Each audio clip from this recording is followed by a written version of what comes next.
साथीहरु आज चाहिँ म तपाईहरुलाई तपाईहरु अफिसमा काम गर्नुहुन्छ र तपाईहरुलाई WhatsApp, भाइबर, मेसेन्जरबाट डकुमेन्टहरु आउँछन् तर त्यो डकुमेन्टहरु कस्तो हुन्छ भने एकदमै ब्ल्याकमा अनि फ्ल्यास लाइट बालेर खिचेको प्रिन्ट गर्दाखेरि एकदमै ब्ल्याकमा आउने र केही नदेखिने हुन्छ। त्यसलाई चाहिँ रिपेयर गरेर कसरी प्रिन्ट गर्ने भनेर MS वर्डबाट म तपाईहरुलाई सिकाउन गइरहेको छु। त्यसको लागि एकदमै सजिलो प्रक्रिया रहेको छ र तपाईहरुलाई यो कुरा चाहिँ एकदमै काम लाग्छ। अफिसमा काम गर्नुहुन्छ भनेपछि डकुमेन्ट एकदमै ब्ल्याकमा नदेखिने टाइपको हुन्छ प्रिन्ट गर्दाखेरि चाहिँ कसरी रिपेयर गर्ने भनेर म चाहिँ तपाईहरुलाई देखाउन गइरहेको छु। त्यसको लागि तपाईहरुले कोड खोल्नु होला, माइक्रोसफ्ट वर्ड।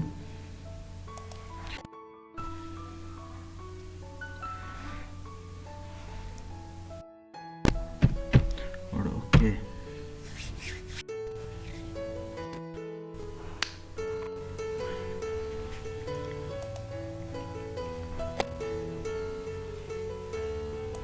ओके, यसपछि के गर्ने भनेपछि अब त्यो डकुमेन्ट कहाँ छ त तपाईको? यता इन्सर्टमा जानु होला, इन्सर्टमा अनि पिक्चरमा जानु होला। दिस डिभाइस तपाईको कम्प्युटरमा छ भनेपछि अनि त्यो डकुमेन्ट जस्तै यो एकदमै ब्ल्याकमा रहेको छ र प्रिन्ट गर्दाखेरि केही पनि नदेखिने खालको छ। अब यसलाई रिपेयर कसरी गर्ने भनेपछि यो सिलेक्ट गर्नु होला, इन्सर्ट गरिदिनु होला। ओके, वर्डमा आइसकेको छ।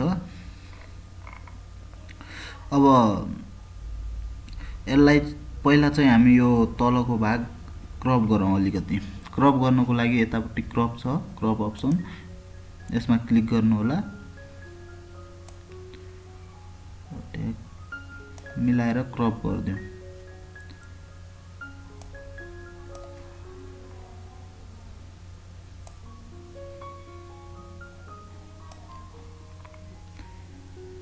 ओके, त्यसपछि इन्टर गरिदिनु होला। यो क्रप भइसकेको छ।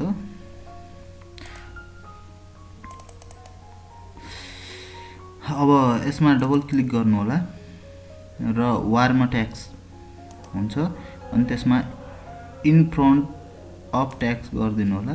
यसको साइज म अलि घटाउँछु र यसलाई अलि ठुलो बनाउँछु।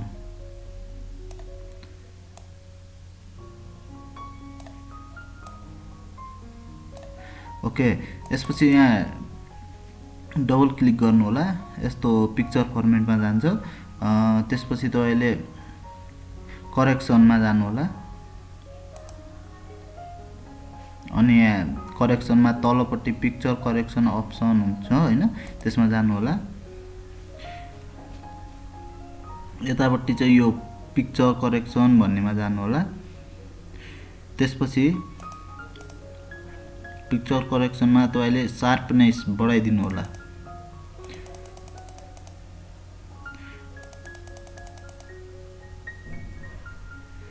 अनि ब्राइटनेस पनि बढाउनु होला।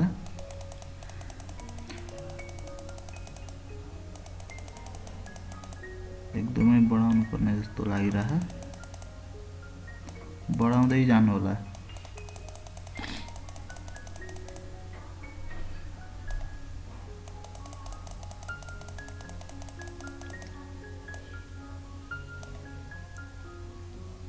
ओके, यति तपाईको डकुमेन्टको आवश्यकता अनुसार बढाउनु होला।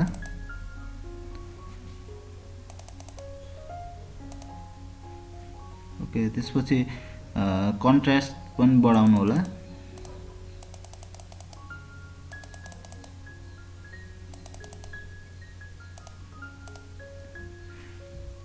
ओके, अहिले चाहिँ एकदम परफेक्ट देखिरहेछ।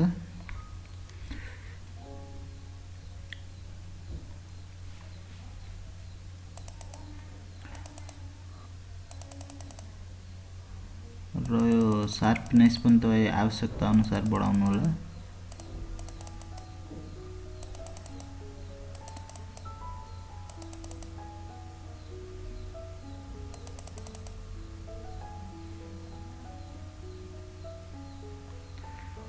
ओके, यो अलि बढी नै भएछ, अलि घटाइदिन्छु।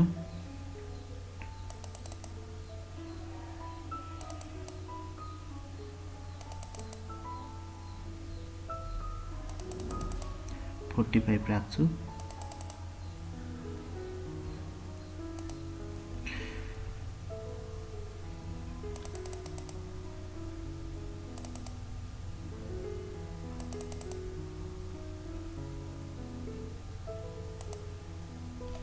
हुन्छ, एकदमै क्लियर देखेको छ। अब चाहिँ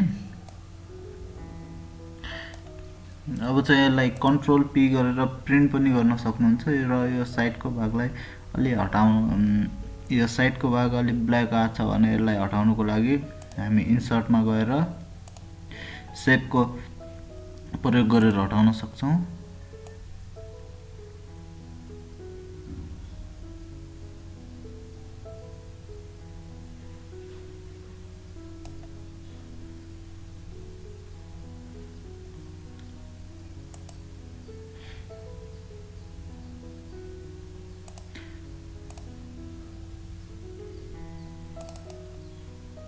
हामी यसमा डबल क्लिक गर्नु होला अनि सेप आउटलाइनलाई नो आउटलाइन गरिदिनु होला।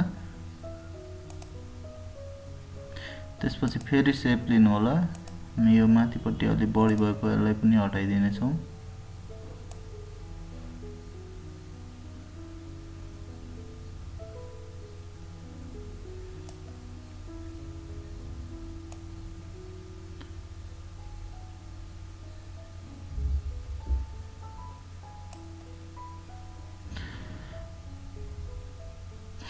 फेरि यसको सेप आउटलाइनमा नो आउटलाइन गरिदिनु होला।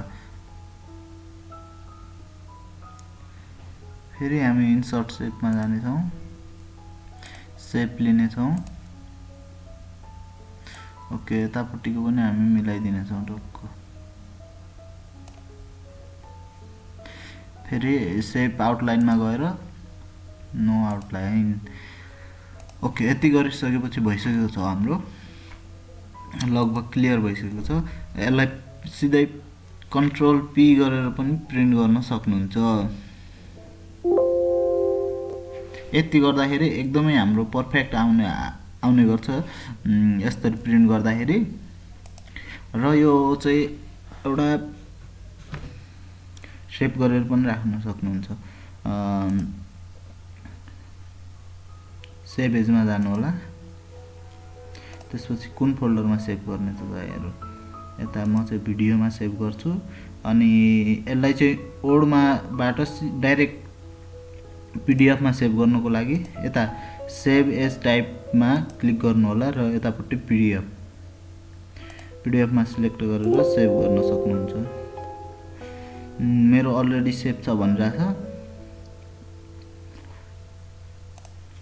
यसमा चाहिँ म नाम सीसी, फाइल नेममा चाहिँ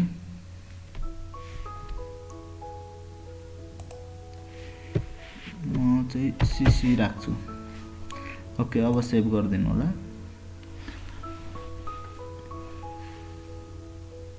हाम्रो पिडिएफमा भइसकेको छ।